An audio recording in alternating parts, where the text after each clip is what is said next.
Алейкум туғандар, мына полистирол блокты біз азыр сынап атабыз. Мына отты күйгізгенбіз. Бұл жақта мол пленкалар күйіп атат. Бұның күйгеніне где-то бір 1 сааттай болып қалды. Күйіп уже қила күйді. Içindегі жылулық сыртына шықпайды.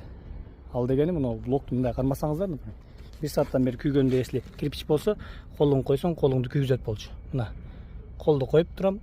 Блок как положено ошондой өзүнүн температурасында турат. Эч кандай жылыган эмес, даже жылуулук жок бул жактан. Жылуулук чыккан эмес. Ар жагында от күйүп атат. Ушул жерде туруп мен оттун жылуулугуна азыр өзүм бетимди алып качып турам мынакы. Оттун жылуулугуна мен өзүм чыдай албай атам, бирок мына блоктон кармап турам колум мененчи. Күйсө ушул убакка чейин колум күйүп бирдемке болот эле. Жылуулук совсем чыгарбайт.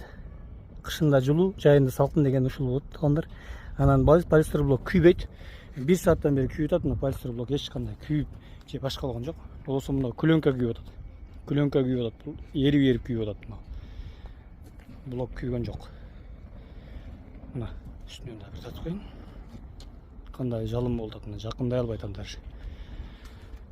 Ушул жылуулукту 100% сактап берет. Үйүңүздүн ичи жылуу болсо, ал жылуулукту сыртка чыгарбайт. Мына сырт жагы как положено. Могу температура как положено турат мына. Жылуу деле эмес, даже жылыган жок мына. Блок кандай турганбыз ошондой эле турат.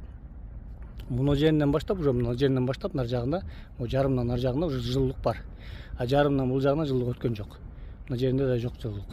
Мына жеринде да жок. Ал дегеним бул жылуулукту бул ичинде сактап атат. Бул комната болсо, комнатанын ичинде жылуулук сакталып турат. Сыртка чыккан жок.